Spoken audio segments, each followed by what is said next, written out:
Hello guys, welcome back. இந்த வீடியோவில் நம்ம என்ன பார்க்க போறோம்னா லீட் கோட்ல 392 இஸ் சப்சீக்வன்ஸ் அப்படிங்கிற இந்த ப்ராப்ளம் தான் பார்க்க போறோம்.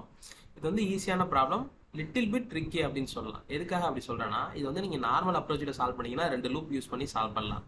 அதே கொஞ்சம் ட்ரிக்கியா யோசிச்சிங்கன்னா சிங்கிள் லூப்லேயே இதை வந்து சால்வ் பண்ணிடலாம். ஃபர்ஸ்ட் நான் ப்ராப்ளம் ஸ்டேட்மெண்ட் என்னன்னு எக்ஸ்பிளைன் பண்ணிடுறேன், அடுத்த ப்ரோக்ராம் நம்ம போடலாம். ஃபர்ஸ்ட் எஸ்ன்னு ஒரு ஸ்ட்ரிங், டீன்னு ஒரு ஸ்ட்ரிங் கொடுத்துருவாங்க. நம்ம என்ன செக் பண்ணணும்னா எஸ் வந்து டீயோட சப்சீக்வன்ஸா இல்லையா அப்படிங்கிறத மட்டும் செக் பண்ணாலே போதும். அப்படி இருந்துச்சுன்னா ட்ரூன்னு ரிட்டர்ன் பண்ணோம், இல்லைன்னா ஃபால்ஸ்ன்னு ரிட்டர்ன் பண்ணோம்.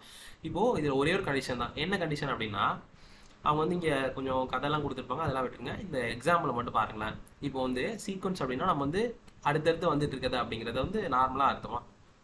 ஸோ இங்கே ஏசிஇ அப்படின்னு ஒரு எஸ் ஸ்ட்ரிங் கொடுத்துருக்காங்க, டீங்கிற ஸ்ட்ரிங்கில் ஏபிசிடிஇ அப்படின்னு கொடுத்துருக்காங்க. இங்கே வந்து நம்ம செக் பண்ணும்போது அதுக்கு இப்போது ஏங்கிறது எனக்கு ஒரு இது ஃபைன் பண்ணிட்டேன்னா அடுத்து ரைட் சைடில் தான் பார்க்கணும், அதை விட அடுத்ததாக தான் பார்க்கணும். ஸோ லெஃப்ட் சைடில் வந்து பார்க்கக்கூடாது.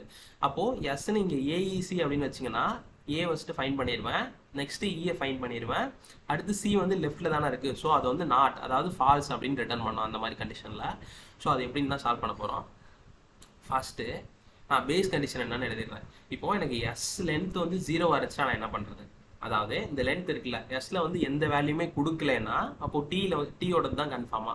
ஸோ நம்ம வந்து ட்ரூன் ரிட்டர்ன் பண்ணுமா, அதுக்காக if s dot length double equal to 0 இருந்துச்சுன்னா எனக்கு வந்து ட்ரூன் ரிட்டர்ன் பண்ணுமா. So return true. அப்படி இல்லைனா தான் எனக்கு ஏதாவது ஒரு ஆப்ரேஷன் பெர்ஃபார்ம் ஆகும். என்ன ஆப்ரேஷன் அப்படின்னா, இது வந்து சப்சீக்வன்ஸா இல்லையான்னு செக் பண்ணுற ஆப்ரேஷன். இது வந்து நம்ம சிங்கிள் லூப்லேயே வந்து சால்வ் பண்ணிடலாம். ஃபர்ஸ்ட் நான் செக் பண்ணுறதுக்காக ஒரு டெம்பரரியாக ஒரு இன்டீஜர் எடுத்துக்கிறேன். ஸோ இதை வச்சு தான் நான் ஃபுல்லாக பெர்ஃபார்ம் பண்ண போகிறேன். அதை வந்து சீனே வச்சுக்கிறேன், சி ஈக்குவல் டு 0 அப்படின்னு வச்சுக்கிறேன். சரி, நான் வந்து ஒரு ஃபார் லூப் ரன் பண்ணுறேன். இன்ட் ஐ ஈக்குவல் டு 0 ஆரம்பிச்சு ஐயோட value less than t dot length. I வந்து எனக்கு ப்ளஸ் ஆகுது. நான் எதுக்காக இங்கே டி டாட் லென்த் அப்படின்னு போட்டிருக்கேன்னா, இப்போ வந்து நம்ம எஸ்ல இருக்க கேரக்டர் எடுத்து தான் டீல செக் பண்ண போகிறோம்.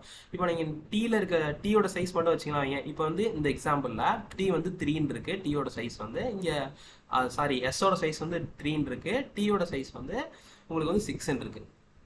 இப்போது நீங்கள் வந்து எஸ்ஸோட சைஸ் வச்சிங்கன்னா இது வந்து 3 தான் பெர்ஃபார்ம் ஆகுமா.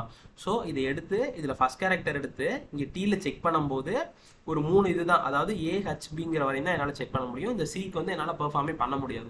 ஸோ அதனால் இதோட சப்சீக்வன்ஸ் தான் டீயோட சப்சீக்வன்ஸ் தான் எஸ்ங்கிறதுனால நான் அதை வந்து டீயோட லென்த் வரையுமே எடுத்துக்கிட்டேன். நான் என்ன செக் பண்ண போகிறேன்னா, இந்த கேரக்டர் இருக்கா இல்லையா அப்படிங்கிறத மட்டும் தான் செக் பண்ண போகிறேன். If s dot char at double equal to t dot care at I இருந்துச்சுன்னா நான் என்ன பண்ணுறேன்னா சியை வந்து இன்க்ரீஸ் பண்ணுறேன். இப்போ வந்து இங்கே நான் ஒரு கேரக்டர் போடல, அது என்ன கேரக்டர் அப்படின்னா இங்கே வந்து நான் ஐயை போடக்கூடாது, சி தான் போடணும். ஏன் அப்படின்னா நான் ஐயை எடுத்து இது ரெண்டுமே ஈக்குவல் பொசிஷனில் இருக்கா அப்படிங்கிறத நான் செக் பண்ணவே போகிறதில்ல. எனக்கு எஸ்ங்கிற ஸ்ட்ரிங்கில் இருக்க ஒரு கேரக்டராக எடுத்து டீங்கிற ஸ்ட்ரிங்கில் இருக்கா இல்லையான்னு தான் செக் பண்ண போகிறேன். ஸோ அது எந்த ஆர்டரில் இருந்து, அது வந்து இன்க்ரீசிங் ஆர்டரில் இருந்தால் மட்டும் போதும். ஸோ இன்க்ரீசிங் ஆர்டர் அப்படிங்கிறதுனால சி வந்து லெஸ் தென் எஸ் டாட் லென்த்தாக இருக்கணும். இது வந்து ஒரு மஸ்ட் கண்டிஷன். ஸோ இந்த ஏசிஇ இந்த எக்ஸாம்பிள் இந்த இதுக்கு பார்த்தோம்னா இந்த கண்டிஷனுக்கு வந்து இதுங்கிறது ஒரு பேஸ் கண்டிஷன். ஸோ இப்போ இங்கே என்ன நடக்குது அப்படிங்கிறத நான் ஒரு எக்ஸாம்பிள் வச்சு போட்டு காட்டிடுறேன். இந்த எக்ஸாம்பிளே எடுத்துக்கலாம். எஸ் ஈக்குவல் டு ஏபிசி அப்படின்னு இருக்கு.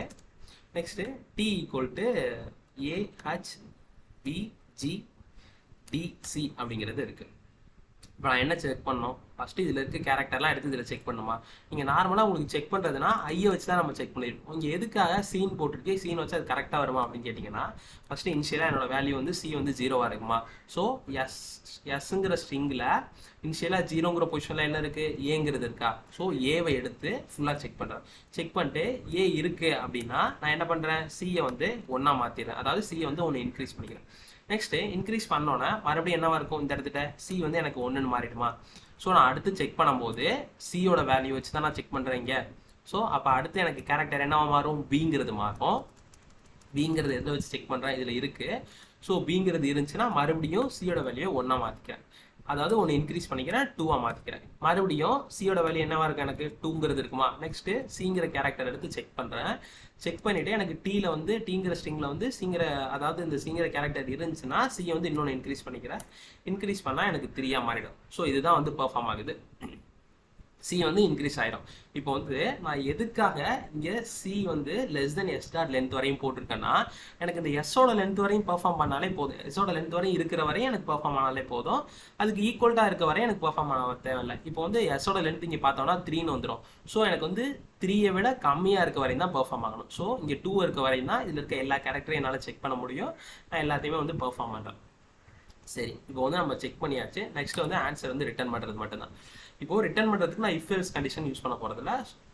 என்ன கண்டிஷன் அப்படின்னா, நார்மலாக ரிட்டர்ன், இப்போது சி வந்து எனக்கு எத்தனை இது இருக்கும், இங்கே நார்மலாக நம்ம போன எக்ஸாம்பிள் இங்கே பார்த்த மாதிரி சியோட வேல்யூ வந்து 3ன்னு இருக்கும். ஸோ 3ங்கிறது எனக்கு எதுக்கு ஈக்குவலாக இருக்கும், எஸ் டாட் லென்த்துக்கு ஈக்குவலாக இருக்குமா. எஸ் டாட் லென்த் ஈக்குவலாக இருந்துச்சுன்னா ஆட்டோமேட்டிக்காக எனக்கு ட்ரூன்னு ரிட்டர்ன் பண்ண போகுது, இல்லைன்னா ஃபால்ஸ்ன்னு ரிட்டர்ன் பண்ண போகுது.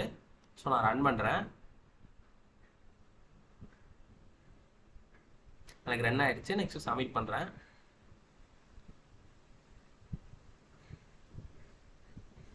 சப்மிட் ஆயிடுச்சு. அவ்வளோதான் கைஸ் இந்த வீடியோ. இந்த வீடியோ பிடிச்சிருந்தா லைக் பண்ணுங்கள், ஷேர் பண்ணுங்கள், மறக்காமல் நம்ம சேனலை சப்ஸ்கிரைப் பண்ணிக்கோங்க. பாய்.